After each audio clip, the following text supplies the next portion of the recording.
Com a palavra o senador Dário Berger, de Santa Catarina. Obrigado, senhora presidente. Senhoras e senhores senadores, eu tenho sistematicamente ocupado esta tribuna para demonstrar a minha preocupação com a situação econômica do país e também as suas consequências. E também com um cenário de dúvidas e de incertezas que, ao invés de diminuírem, senador Moca, tem se ampliado sistematicamente. A dura realidade é que os números recentemente divulgados dão conta de que a atual crise continua e será longa. O combate à inflação, por exemplo, deixa muitas dúvidas. Dentre os números preocupantes da economia brasileira divulgados nas últimas semanas e no último mês, está a alta da inflação, que girou em torno de 1,27% da inflação oficial do país, o IPCA. O Senado atual, na minha opinião, exige atenção. Inflação alta gera vários e diversos problemas à economia.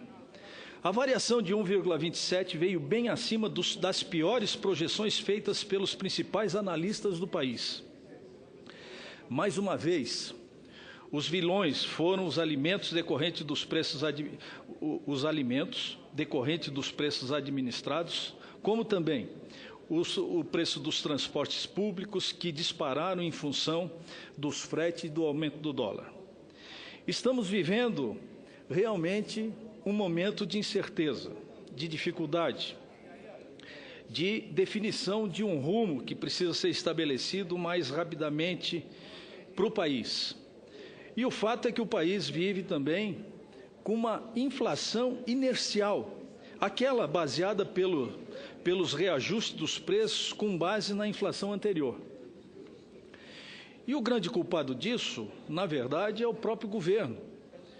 O governo que gastou mais do que arrecadou e passou a admitir uma inflação acima da meta, que era de 4,5% ao ano, não promovendo, então, os ajustes necessários na época própria.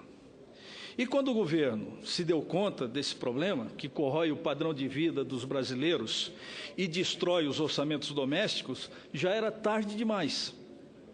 Esse foi um dos maiores erros do governo. Afinal de contas, o Brasil vive com inflação desde 1930.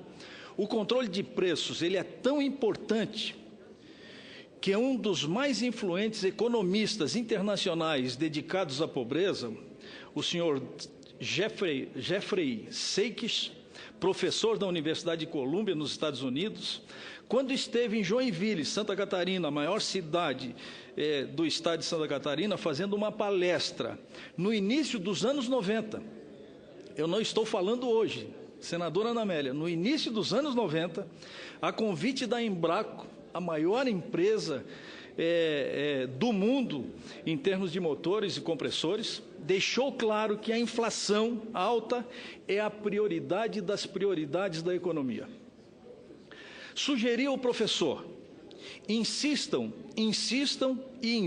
no combate à inflação.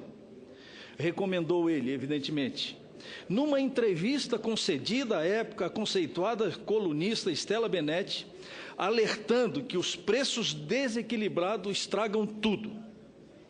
Volto a repetir, o cenário atual exige muita atenção, e as principais consequências da inflação são a desvalorização da moeda do país e consequente redução do poder de compra do trabalhador. Com a inflação alta, a moeda vai perdendo seu valor e, com o passar do tempo, os trabalhadores não conseguem mais manter o seu padrão de compra. Outro grande problema é que, enquanto a moeda do país se desvaloriza, as outras moedas do mundo inteiro percorrem um caminho inverso. E quando esse país, com inflação elevada, é dependente das importações, os produtos importados sobem de preço, fato que alimenta ainda mais a inflação. Além disso, num cenário adverso, a inflação alta é motivo de incertezas e o setor produtivo não investe. Como consequência disso, muitos investidores externos, em busca de rendimentos altos e rápidos, costumam fazer investimentos em países com inflação alta, cujo objetivo é tirar vantagem das altas taxas de juros, os chamados especuladores.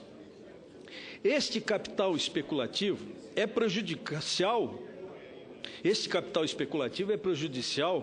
para a economia de um país, pois grandes somas de capital podem entrar e sair rapidamente, causando instabilidade no mercado de câmbio, o que está acontecendo com o Brasil do presente.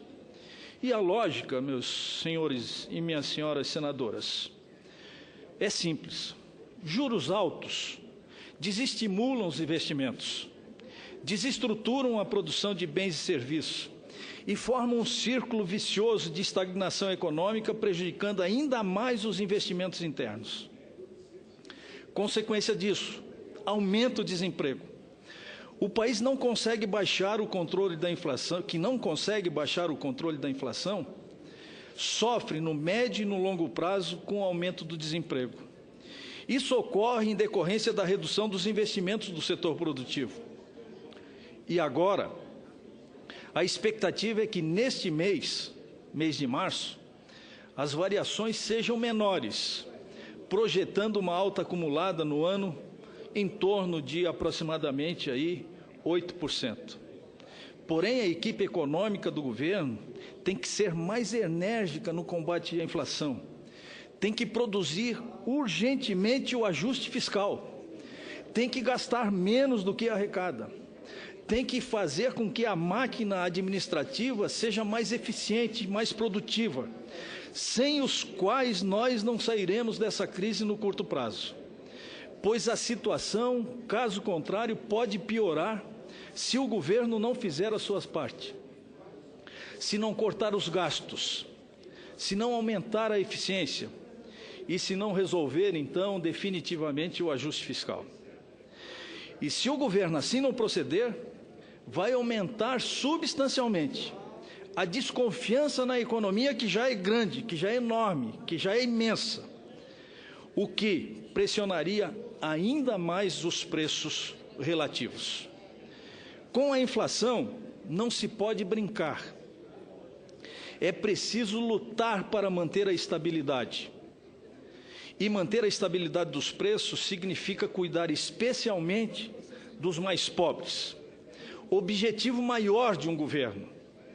Não tem governo que tenha o maior objetivo senão lutar diariamente, sistematicamente, para reduzir as diferenças e as desigualdades sociais. Portanto, um projeto de desenvolvimento regional também se faz necessário. Um projeto de uma política industrial, porque as nossas indústrias, elas estão caindo sistematicamente dia a dia. E o governo precisa domar todo esse sistema, especialmente o sistema voltado à inflação. A inflação não pode voltar a bater os 2 dígitos no país, que foi, no ano passado, de aproximadamente quase 11%.